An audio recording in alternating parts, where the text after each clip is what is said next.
This is NOAA Weather Radio, the 24-hour voice of your National Weather Service. The preceding signal was a test of the public warning and alarm for transmitters in the Florida listening area originating from Nebraska to Florida. This was a test of the same system or specific area message encoder. The same system will alert only the county or counties affected by a particular warning.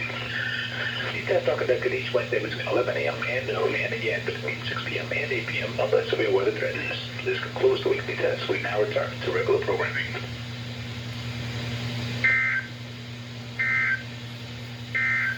Synopsis. High pressure will go.